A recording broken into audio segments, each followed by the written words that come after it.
ஆனால் ஒன்றை மட்டும் கூறிக்கொள்ள ஆசைப்படுகிறேன். இடிதாங்கிக்குள் எப்போதும் ஒரு மிருகம் தூங்கிக் கொண்டிருக்கிறது என்பதை எல்லோரும் அறிவார். ஆனால் அது என்ன மிருகம் என்று ஒருவரும் அறிய மாட்டார்கள்.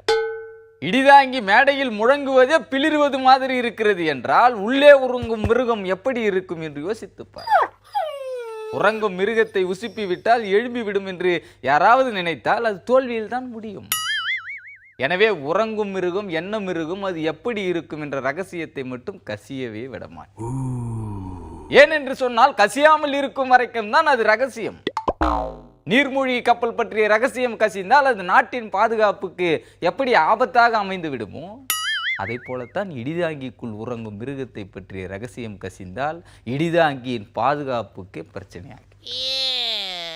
இடிதாங்கியை உருட்டு கட்டையால் முக்கினால் கூட ஆழ்ந்த குரட்டையில் இருக்கும் மிருகத்துக்கு அது ஒரு பொருட்டே இல்லை. ஏனென்றால் இதெல்லாம் ஒரு சல்லி மேட்டர் என்று சொல்லி புரண்டு படுத்துக் கொள்ளும். அதனால்தான் எதிராளிகள் தங்கள் உயிரை பாதுகாத்துக் கொள்ளுகிறார்கள். அதுபோலத்தான் நீருக்குள் இருக்கும் முதலையின் பலத்தை பற்றிய ரகசியத்தை நீர் யானைகள் மட்டுமே அறியும். ஆனால் முதலையின் ரகசியம் பற்றி நீர் யானைகள் மூச்சு காட்டும். அதுபோலத்தான் நீர்மூழ்கி கப்பலும். அது நீருக்குள் இருக்கும் வரைக்கும் அதன் பலத்தை பற்றி எதிராளிகள் அறிய மாட்டார்கள். நீர்மூழ்கி கப்பலில் நீர்க்கசிவு ஏற்பட்டால் அதன் கசிவை அடைத்து விடலாம்.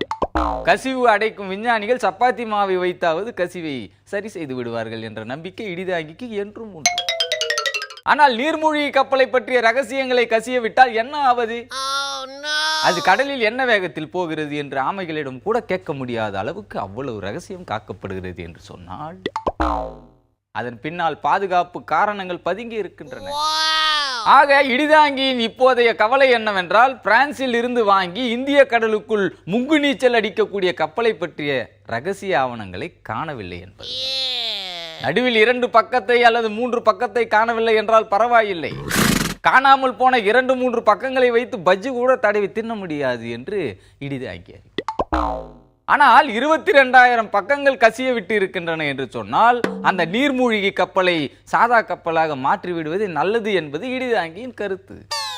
இதற்கு மேலும் இந்த கப்பலை முங்கு நீச்சல் அடிக்க வைத்தால் திமிங்கலங்கள் கூட இந்த கப்பலை ஏற்றுக்கொள்ளாது என்ற உண்மையை கூறி எல்லோரையும் எச்சரித்து விடுகிறேன். நன்றி, வணக்கம்.